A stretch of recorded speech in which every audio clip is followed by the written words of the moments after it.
The Easter holidays are upon us yet again, which means the house has taken a massive turn for the worst.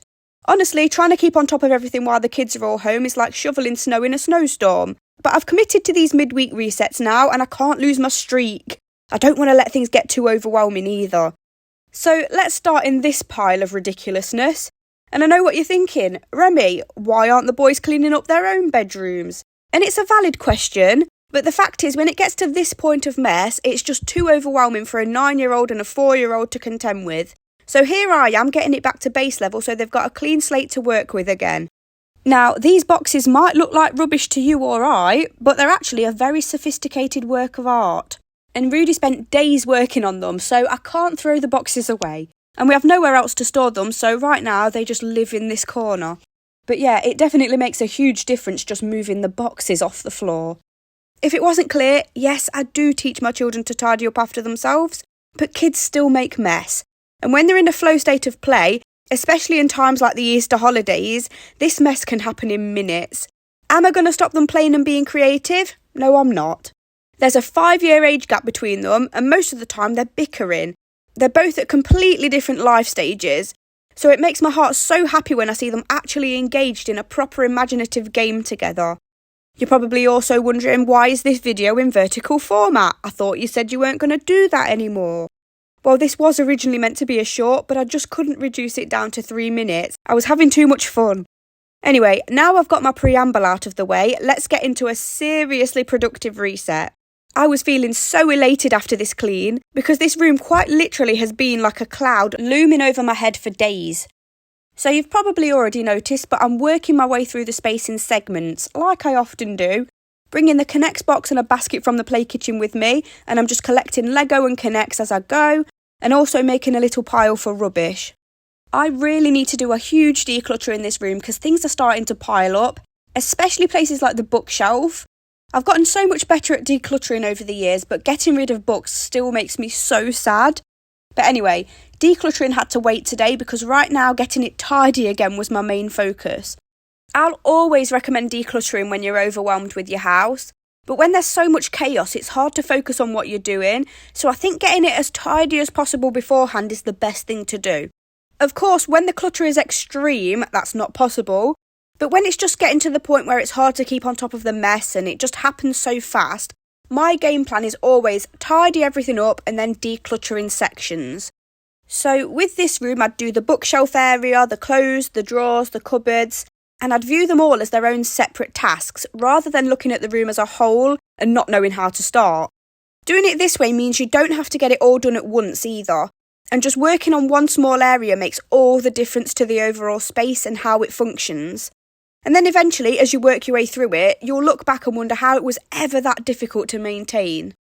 Okay, so you saw I folded all of those clothes and then just put them back onto the chair. That's because I've not cleaned up in front of the drawers yet, and I'm very strategic and intentional when I tidy a messy space.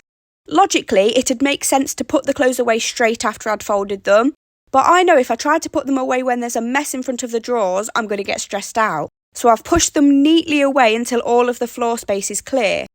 And I know it seems like common sense to a lot of people and shouldn't be such a complicated train of thought, or even something I should have to explain. But when I do explain these steps and thought processes, it's for the people like me who've always struggled with messiness, overwhelm and executive functioning issues, not knowing where to start or how to continue a task to completion. And in these instances, explaining these little steps and why I do things a certain way really is the difference between someone getting a handle on their space or just giving up. Anyway, that's the floor pretty much clear, and now we're moving on to the surfaces. As you can see here, the books are now literally spilling over the side, so I really need to go through them all and donate a lot. I literally found an old bit of cucumber on this desk here. Anyway, when things are this cluttered, it's usually the case that people just stop using them for what they're for. So because there's so many books here now, it's hard to spot a specific one or even remember the books we actually have, and the area stops functioning as it should and eventually stops being used. I spoke about this in one of my earlier reset videos where I was talking about clothes. We had so many clothes to choose from and maintain that we didn't actually wear many of them at all. We just wore the top layer and the rest got forgotten about. So less is always better. But yeah, now the surfaces are clearer, it was time to get a bit of cleaning done, and this entire room needed cleaning, especially this desk. There must have been about 7 separate spillages on here. I was just going to wipe round the stuff on here in classic Remy style, but then I stopped and reminded myself it takes an extra 5 seconds to move things, and that's you watching actual growth and progress in real time. And how much better does this desk look now, all shiny and clean and ready for creativity? Didn't do the top section though because I couldn't be bothered, and that's balance. Onto the play kitchen, and I swear I cleaned this from top to bottom only a few weeks ago. I do not understand how it gets so dirty so fast. The play food's literally plastic.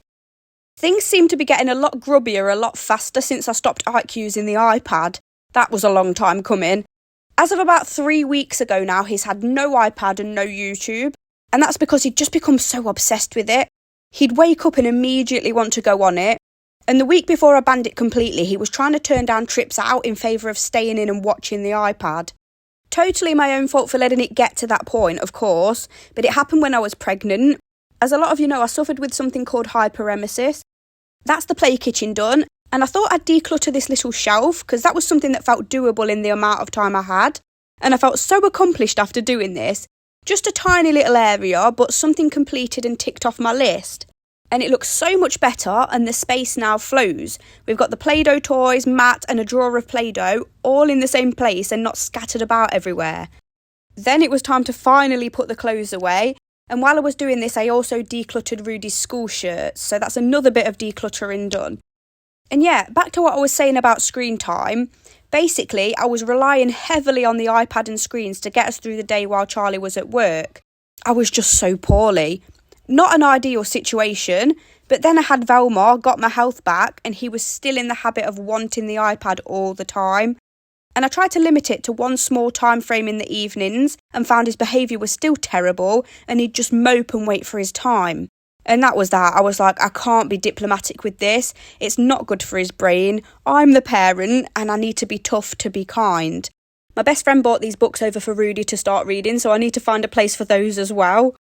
But yeah, bear in mind, Ike's only 4, so he's not going to be left out socially if he isn't on it.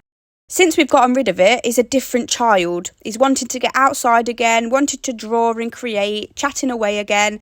And I've realised with some kids, moderation with screen time really isn't effective. It just needs to go full stop. We still watch TV and cartoons and movies, but in my opinion, they are worlds different to the fast-paced swiping they do on iPads. Terrible for attention span and learning to wait and learning to be bored. And yeah, best decision I've ever made. Has it made things so much harder when it comes to keeping on top of the house? 1,000,000%, but it's totally worth it. Anyway, on to the next room. And because the boys' room was such a huge task, I decided to limit this reset to just the upstairs rooms. Especially because the school holidays are so chaotic. I'm constantly on the go and picking up and tidying downstairs anyway. Upstairs is always a bit neglected during these times. And I thought having a nice clean upstairs area would make me feel happy and more calm. Calmer me during this time means happier holidays for the kids. I didn't expect the kids' room to stay tidy, but at least it's not unmanageable now. My bedroom was already very nice and tidy, so I decided to take this opportunity to go through Velma's clothes again and declutter what she's grown out of again and fill the drawers with the next size up that I had waiting in the cupboards. Just had to stop for a little milk break here.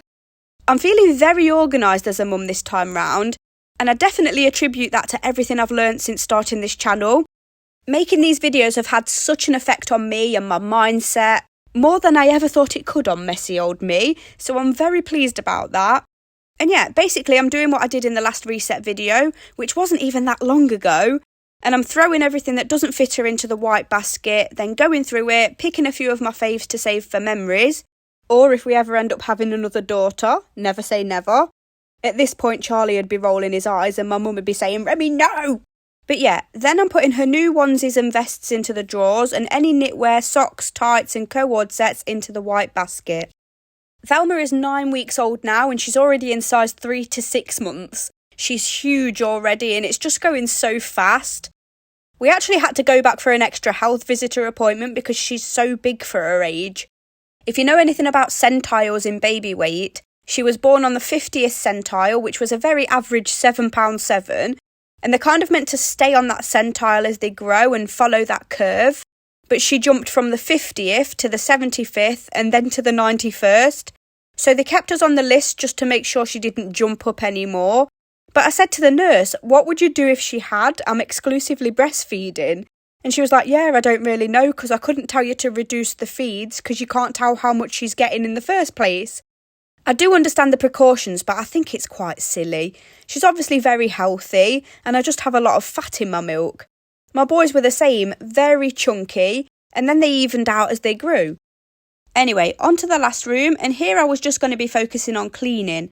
This bathroom always seems to be the bottom of the list these days, and I think it's partly because I'm starting to really hate how it looks. The silicone is full of mould, the bath's chipped, the paint's chipping on the walls, and now the protective plastic on the bath panel's lifting, and it looks like specks of dirt and scratches. It just really upsets me.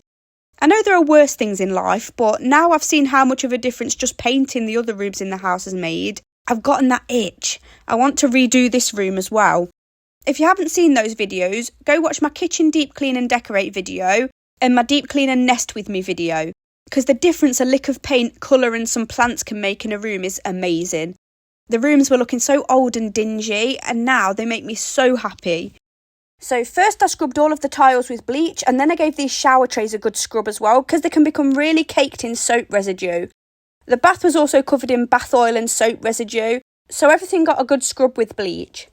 That is one thing in this house, we use a lot of Lush stuff, and so the bath never stays clean for very long at all, and it really clings onto the bath. You have to use like a degreaser to clean it off. It's worth it for how good Lush smells and makes your skin feel though. But do you see what I mean about everything looking mouldy and dingy? Even around the plug, it looks dirty, but it's just the silicone's discoloured. That was because of me and the time I unscrewed it to clean underneath it, and it's never looked the same since. Anyway, we're working with what we have. Might not be able to make it look brand new, but we can make it clean, and that's the main thing. So I need some ideas on a colour theme in here. I'm really drawn towards a really barely visible pink, and I don't know why. I just think it'll brighten it up and make it look really fresh, whilst at the same time not being like plain white or magnolia, because I'm trying to keep everything colourful. Then I could maybe add brighter, more obvious pops of colour with the radiator and the mirror cupboard. We'll see. The new shower curtain I bought lasted a literal day before the shelves at the bottom started to scuff off, so I'll think twice before getting anything like that again. I know it's because it's probably too long for this bath rail, but still, it shouldn't be that susceptible to heat and bath products that it starts to disintegrate after the first use. It was such a cute shower curtain as well. I was thinking of repainting the boys' room as well, because you've probably seen all of the marks and dents in those walls too. I was thinking a light purple because it's a mix of their two favourite colours, saves any arguments. This is what I meant about the plastic cover peeling off the bath panel. It looks awful. But anyway, I'm going with really unconventional with my colour scheme in this house. My idea is, how weird of a colour can I choose and it still work? There's no continuity throughout the house either. The kitchen's blue, the living room's pink, and my bedroom's now like a clay orange colour, so purple will fit in quite well, I think. Anyway, cleaned the sink and the little window ledge with some Cif cream cleaner. Above the toilet here is another reason I want to decorate in here. There's a huge water stain.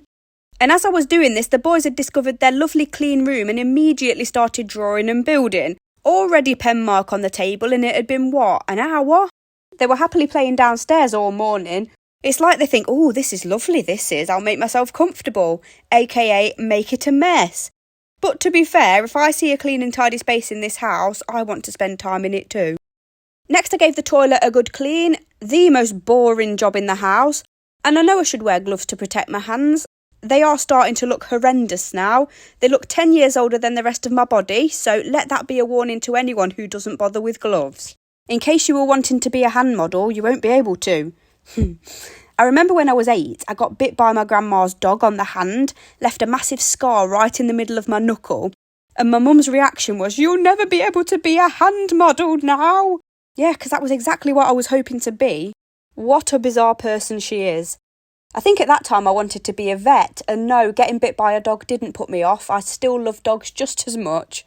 I also got bitten on the middle of the hand by a garden spider, and it didn't stop me being obsessed with insects, although spiders are arachnids. Anyway, on my hands and knees giving this floor a proper scrub today. I like to do this every once in a while because I feel like this is the only way that truly cleans it well. But it's only like a once every 6 months thing because who has the energy for that? Not me, that's for sure. I only scrubbed around the toilet area though because that's the bit that gets the most gross, isn't it? And then after that I made pasta shells with ricotta, spinach, mince and a lovely tomato sauce. I've been watching loads of cooking videos and experimenting. You meant to put the spinach in with the cheese, but if I did that, my kids wouldn't have touched it. Have to disguise the veg in this house. And yeah, that's another reset done.